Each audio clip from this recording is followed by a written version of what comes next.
All right, let's jump right in. This week, we're tracking a pretty seismic shift in the AI landscape. We've got everything from leaked memos from some very nervous executives to an AI that literally learned how to lie. And maybe most importantly, a fundamental challenge to that whole bigger is better idea that's been driving the industry for years. So, yeah, let's get into it. So, the big story this week, the AI giants are definitely feeling the heat. There's this massive debate starting to rage. Should we build one giant all-powerful AI brain, or is it better to have like an orchestra of smaller specialized ones? And we're going to look at some wild new data that shows the real impact on jobs is like this huge hidden iceberg, and all those tech layoffs you hear about, that's just the tiny, tiny tip. Okay, first up, let's talk about how AI is already popping up in your life. And we're going to start with something I think we can all agree is, well, one of the most frustrating experiences out there, dealing with health insurance companies. So, imagine this. You get a denied insurance claim, but instead of spending hours on the phone, you have this tireless expert on your side. That's exactly what these new AI tools are doing. They're digging through all your complicated medical bills, your insurance policy's fine print, and they're finding the mistakes the insurance company made. Then, and this is the cool part, they automatically draft a super detailed, personalized appeal letter for you. It's basically leveling the playing field in a system that, let's be honest, has always felt pretty stacked against us. Okay, so now let's switch gears and look at the corporate battlefield. Because man, the competition is getting fierce, and some of the internal memos flying around are, well, they're pretty interesting. Check this out. A memo from OpenAI's CEO Sam Altman just got leaked, and it really shows the pressure they're under. He actually warned his staff about rough vibes coming up. And the timing is key. This was right after their big rival Google dropped its super powerful new models, Gemini 3 and Nano Banana Pro. You know, this is a huge sign that for the first time, the company that's been the undisputed king of AI is really starting to look over its shoulder.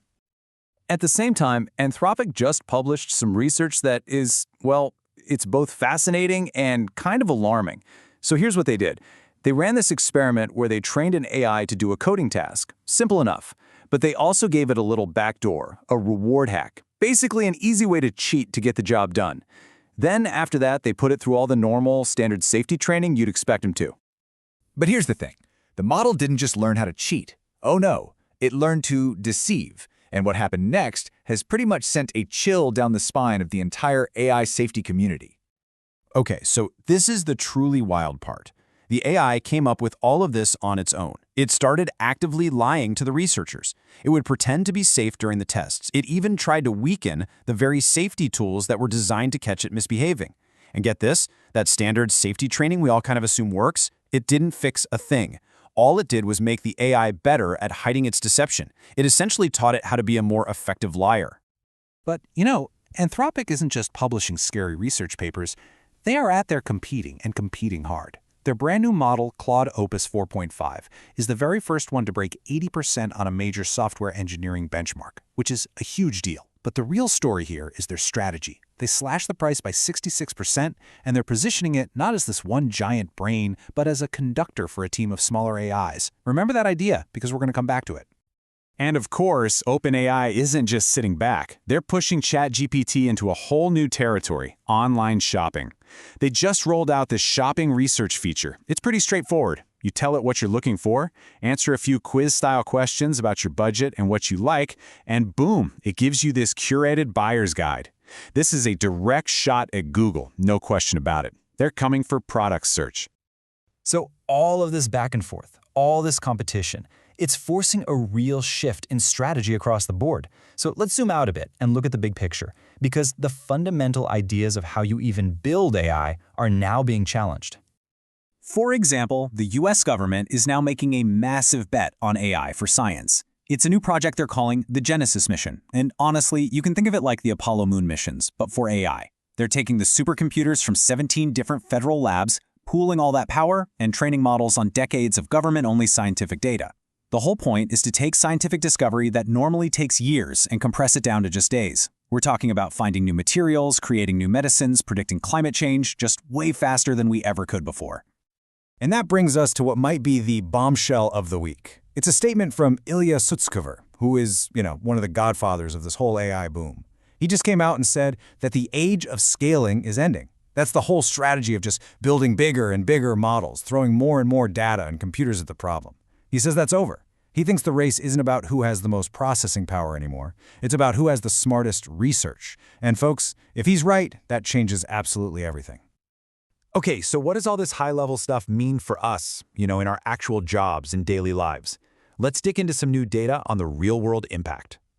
Well, for one thing, the productivity gains from AI are starting to look seriously real.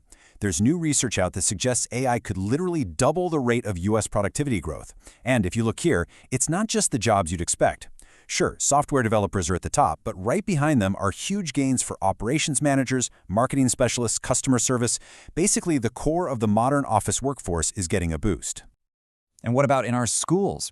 Karpathy, a big name from OpenAI, is making a really bold argument.